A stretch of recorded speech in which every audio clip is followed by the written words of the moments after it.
The podcast. I'm Captain Logan. I'm Vince. And this week we have a good friend of ours, Ian, with us. Hello, Captain Logan. How are you? And Ian is going to be joining us this week with a topic that he came up with. So, well done. And we're going to be talking about actors whom we think never gave a bad performance, or at least as far as we can tell. As far as all the movies we've seen with the actors we're going to be giving. And we each came up with a list of 7, and we're going to go around, and for the next half hour we'll be talking about them. So these are in no particular order. Yes, sir. I think it's important to note that doesn't necessarily mean that they have been in only good movies. Yes. Because some of them will be in really bad movies but still give good performances, which is what I found interesting about this. Because it happens all the time. Yeah. So why don't we just go ahead and start right off with Vince. And with Vince, what was the first thing you read? And again, these are in no particular order. Give us your first one, Vince. This is my fan favorite. I love this guy. And I have to say that I believe that he's on this list. I believe that I'm a fan of him, not because I love him so much, but because he's on this list, in my opinion. Dan Aykroyd. Now, he's been in some bad movies. Oh, sure, yeah. But the idea is that he hasn't given a bad performance. Yeah, you know, the interesting thing about Dan Aykroyd is he was even nominated for a Razzie. Really? For what? No, I come to think of it, I think he won a Razzie. What movie was that? Nothing But Trouble. And you disagree? And I think the movie was not a good movie. I think that there is nothing that could have been done that really... Dan Aykroyd made that movie. He won the Razzie. He deserved it. But I think that Dan Aykroyd's performance within the crap fest of that movie was, you know, fitting of the world, fitting of the character, and he did what he had to do to make the character come to life. Characters. So, because he played more than one person. It wasn't good, but I don't think his performance is the thing that brought the movie down. I can't think of a bad Dan Aykroyd performance. Can you? I mean, I remember seeing him in Evolution, and I thought he was all right, but I mean, that was just kind of a goofy, fun little movie, and Aykroyd, you know, played the role that he could. He played the role of the mayor, I believe, and yeah, he was good. He was all right. Honestly, yeah, I don't think I can think of a bad performance. That's the thing. If someone's in a silly movie and they do a silly part, then you can't call it bad. Exactly. And Aykroyd was kind of silly. At one time he pretends to, like, choke a guy, and it's... I don't know. It worked for him. So, yeah, I guess Aykroyd... Yeah, I think that's a good pick. And it's impressive because he's been in frickin' so many movies. Oh, yeah. And, you know, the thing about Aykroyd is he has some range, too, which I find interesting. I mean, he has range within his comedy. I don't think he's really done much serious stuff other than Driving Miss Daisy. But, of course, he wasn't the main guy in that movie, but still. Because it wasn't a guy who was the main person, it was a woman. Ian, who is the first person on your list? You get it. The first person on my list is George Clooney.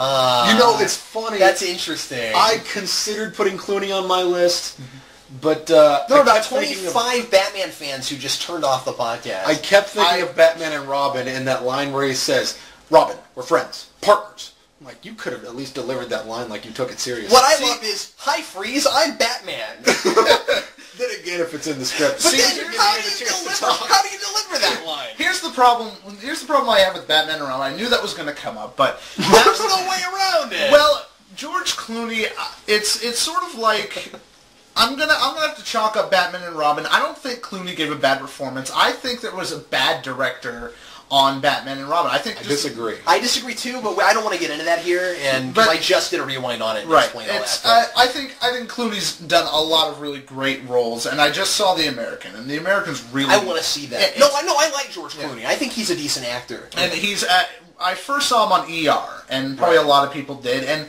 he was good on that, and one of my favorite movies of all time is Ocean's 11. I was going to ask you about that, and I've never seen that. He is an excellent Danny Ocean, which the original one was kind of, a fun little Rat Pack movie, which was okay at best, but then, the new one came out, and Clooney is just beyond phenomenal. Are the sequels any good?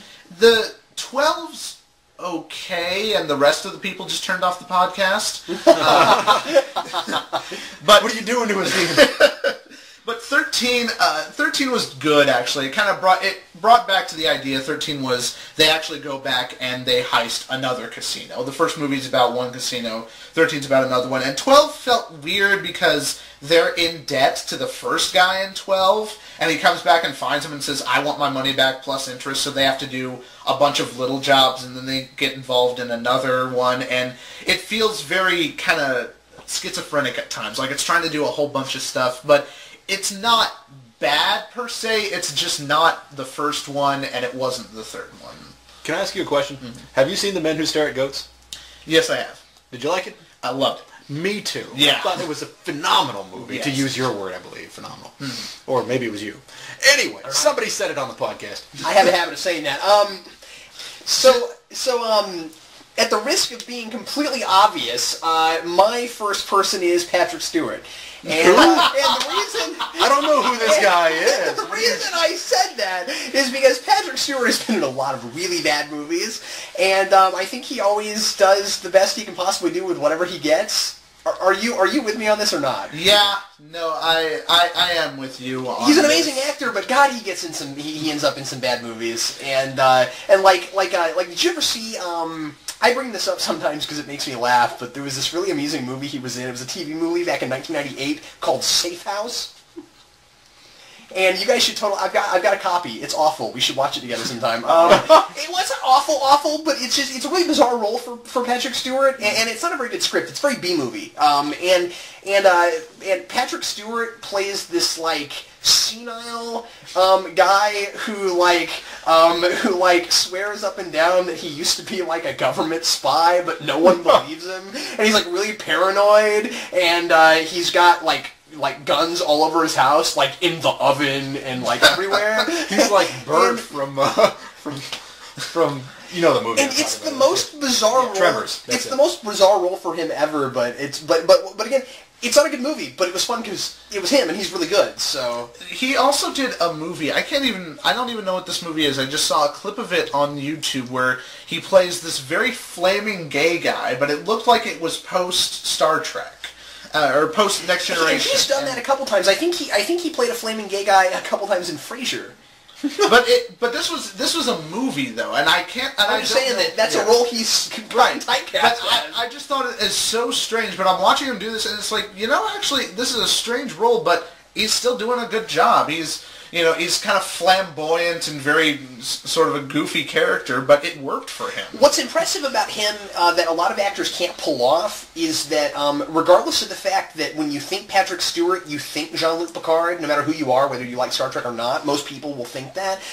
When he plays other roles, you don't think Picard watching them. And the fact that he could do two giant, pretty iconic type roles, I don't know if I would call Professor X iconic, but he's close. Yeah. The fact that you can watch him play Professor X and not think Picard is really, really impressive. And that's a lot of why he's on this list for me. It's funny. I think back on X-Men and I'm like, man, Jean-Luc Picard was in X-Men.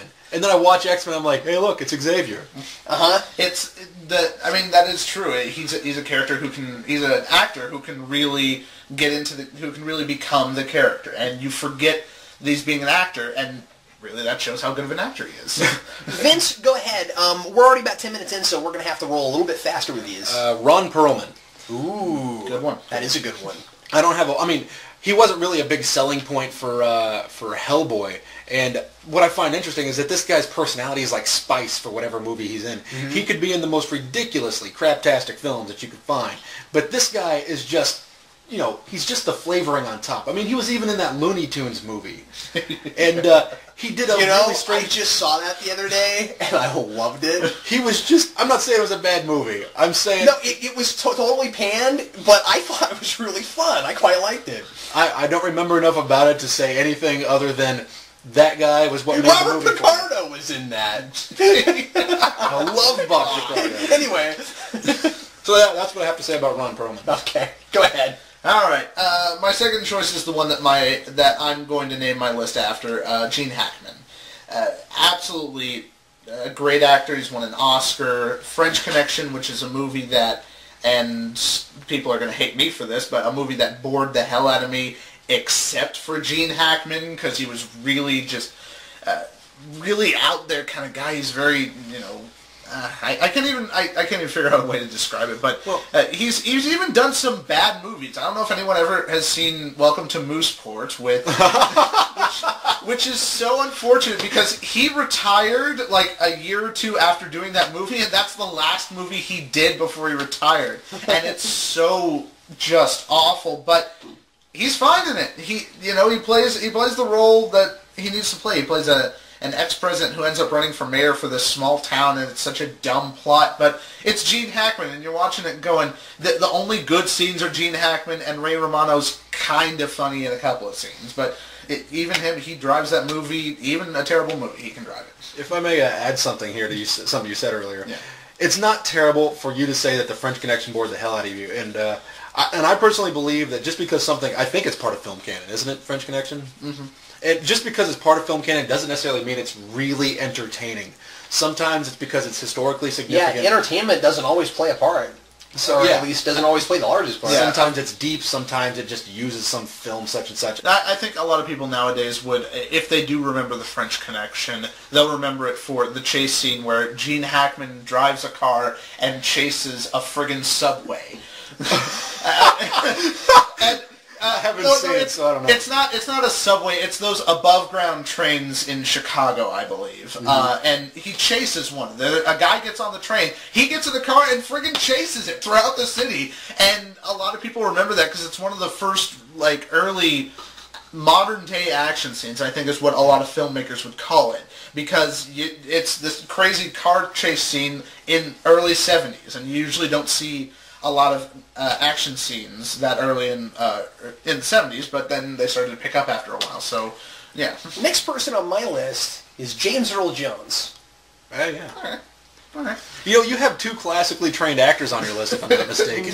Yeah, I think I do. I'm not sure if they're the only ones, but James Earl Jones has been in lots of movies that I don't really like very much, but then he pops up and I'm like, oh, cool, it's James Earl Jones. What was that one little movie he was in back in the 70s? I don't know. I think it was called Star Wars. Yeah.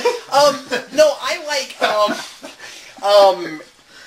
a movie I really like that I get made fun of for and I really don't care at all is Field of Dreams. And I like that movie I love too. Field of Dreams, and James Earl Jones is like my favorite part of that movie. And yeah, so anyway. I have to bring this up because you guys have now listed two actors from this movie. Have either of you seen Sneakers? No. Oh, yeah. Oh, yeah. That's quite possibly one of the best and funniest heist What two movies. actors have we mentioned? Dan that Aykroyd is in it, and James Earl Jones. Oh, I'm sold. Let's go watch it. Yeah. Let's do it. Dan Aykroyd plays, it's Robert Redford and Sidney Poitier are the two main characters. I mean, listen to that friggin' cast. Robert Redford, Sidney Poitier, Dan Aykroyd, and James Earl Jones plays a cameo at the end. And his cameo is really funny because they've, I don't want to spoil the ending, but you can probably guess it. The good guys win. So, what? Yeah. No. So after the good guys win, James Earl Jones is an FBI agent, and he comes in and congratulates them, and they say we're gonna, and they ask him for a couple of things because they had to do this really crazy ass heist to get Ben Kingsley, who's another actor in that movie, to get him, and James Earl Jones has a couple of really funny lines that'll just make you laugh, and I'm just like, wow, I can't believe I'm laughing at James Earl Jones. Usually he does a lot of serious roles, but in Sneakers he was really funny. It's fantastic. I highly recommend it. Yes. It's on my list of things to buy. My next one is Tom Hanks. Yeah. What do you think? What's the movie that I'm breaks trying this? to think if there's a movie with him that I don't like, because that immediately surprised me, because I just thought, he's done a lot of movies. Surely he's been bad in something. Well, there's a movie of his that I thoroughly enjoy, but it's an awful movie called The Burbs. Oh, The Burbs is a fantastic movie. Don't say that. I love The Burbs, but it's a terrible, terrible movie. I can't and it has Carrie Fisher in it. Well, there's that. I can't She was really creepy in that I movie. can't right off think of anything that he's been in that I don't like.